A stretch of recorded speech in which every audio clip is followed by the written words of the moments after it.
Friends, हम सभी home makers को डेली काम करना पड़ता है कुछ ना कुछ। और बहुत सारे काम ऐसे होते हैं जो हमें बहुत परेशान कर देते हैं, और कुछ काम तो आसानी से हो जाते हैं पर कुछ कठिनाई के बाद भी नहीं होते, और जिसके लिए हमें अलग से मैकेनिक्स वगैरह बुलाना पड़ता है। और बहुत सारी हेल्दी टिप्स हैं जो हम हेल्दी रेसिपीज़ कैसे बनाएं कम खर्चे में, चलिए हम बताना स्टार्ट करते।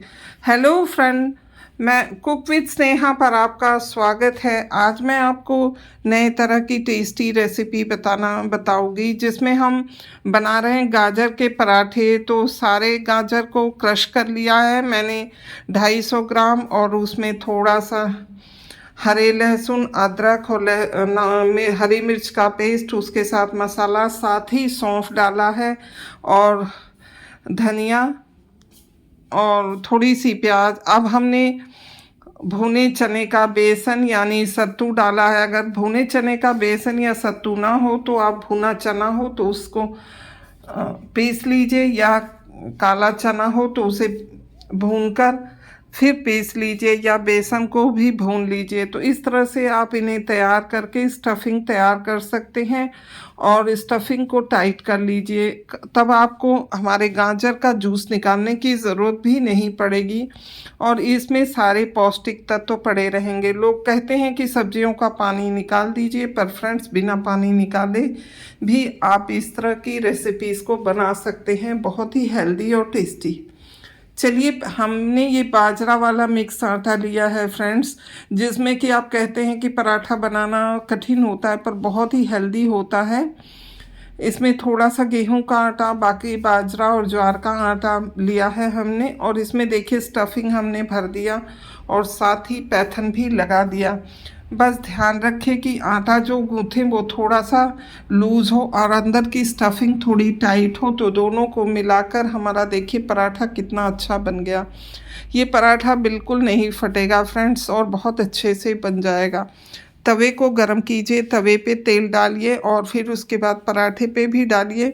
इस तरह से करते हुए सेम वही प्रोसेस से हमें पराठा तैयार करना है जैसे हम अपने रेगुलर पराठे बनाते हैं, यानी आलू के, प्याज के और बाकी सब। सेम यही प्रोसीजर आप मूली में भी अपना सकते हैं। गाजर यानी बच्चों को जब आँखों की प्रॉब्लम हो, रतौंधी हो, विटामिन ए की कमी हो, तो इस तरह से जाड़े में अगर आप गाजर के पराठे बनाकर खिलाएंगे तो ना तो ब्लड की शॉर्टेज होगी, ना आँखों की प्रॉब्लम होगी, ना विटामिन ए की शॉर्टेज। साथ ही साथ बच्चे हेल्दी और टेस्टी रेसिपी खाकर स्वस्थ भी रहेंगे। हमें अक्सर हरी सब्जियां बच्चे अलग से खाना नहीं पसंद करते, तो इस तरह की स्टफिंग भर के हम पराठे बनाएं तो बच्चों को स्वास्थ्य के लिए भी फ़ायदेमंद है। अगली किचन टिप्स है फ्रेंड, हरी मेथी मेरे बगीचे की थी, उसे मैंने सुखा लिया और आटे में अच्छे से गूँथ लिया। साथ ही मिर्च मसाला और थोड़ी सी लाल मिर्च का चिली फ्लेक्स डाल के देखिए इस तरह की हेल्दी पूड़ी बना रही हूँ, जो आप टिफ़िन में भी दे सकते हैं। पर पूड़ी बनाने के लिए एक टिप्स फॉलो कीजिएगा फ्रेंड, थोड़ी गहरी कढ़ाई लेंगे तो कम तेल लगेगा और आपकी सारी पूड़ियाँ फूलती चली जाएंगी। बस ये है कि पूड़ी की क्वांटिटी आपको कम डालनी पड़ेगी और कढ़ाई छोटी लेनी पड़ेगी। अक्सर 1 लीटर की कढ़ाई ही आप यूज़ किया कीजिए फ्रेंड्स तलने के लिए, क्योंकि अगर कढ़ाई छोटी होगी तो हमें कम तेल डालने पे भी हम पूड़ी सेक सकेंगे।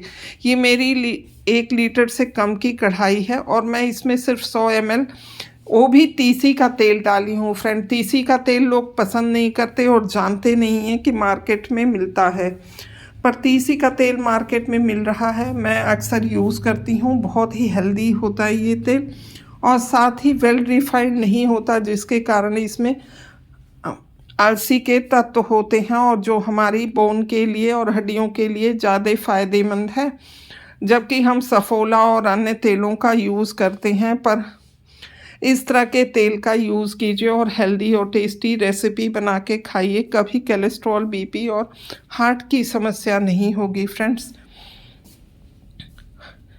और आप हेल्दी रेसिपीज़ भी इंजॉय कर सकेंगे। देखिए मेरी एक एक पूड़ी एकदम अच्छी तरह से फूल रही है, जो कि मैंने कढ़ाई में बहुत तेल कम डाला है।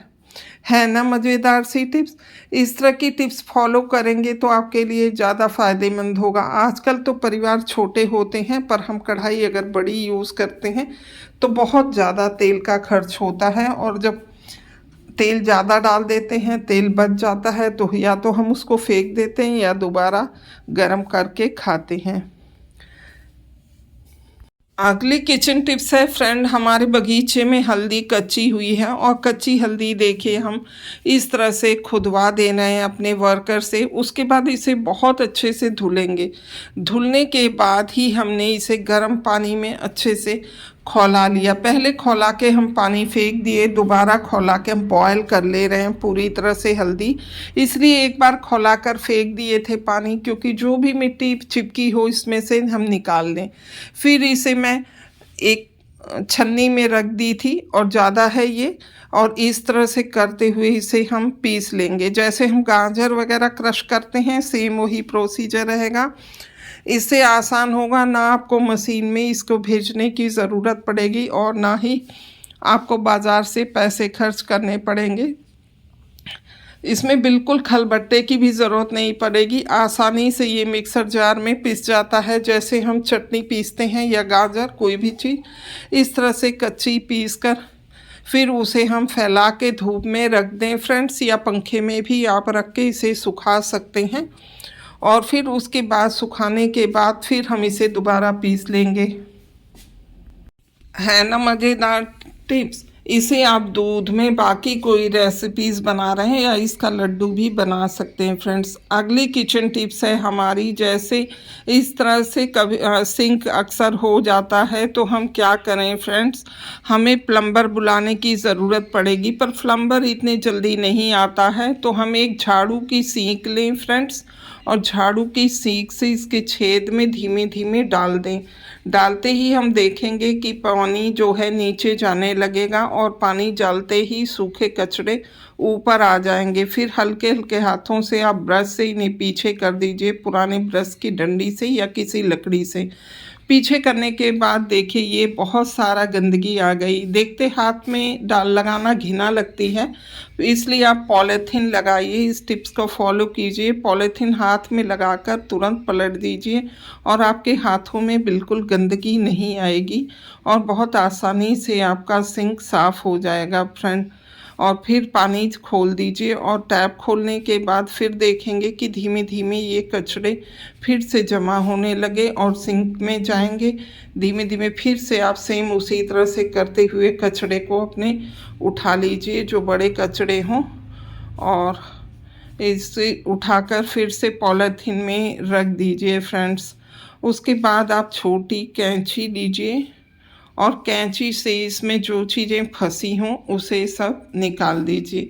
पर इस प्रॉब्लम का एक सॉल्यूशन मैं और भी बताऊंगी कि ये सब काम आपको न करना पड़े, और कैसे हम इन सब चीज़ों से बच सके, यानी हमें ये परेशानियां बिल्कुल फेस ना पड़े, ना ही हम प्लम्बर बुलाएं, और बिना ही मेहनत के थोड़ा सा एक ध्यान रखें, ताकि हमारे इसमें कोई भी कचरा ना फंस पाए रसोई में। और कैंची का इस्तेमाल करके आप धीमे धीमे इन कचड़ों को निकाल लीजिए फ्रेंड्स, जो भी फंसे हों।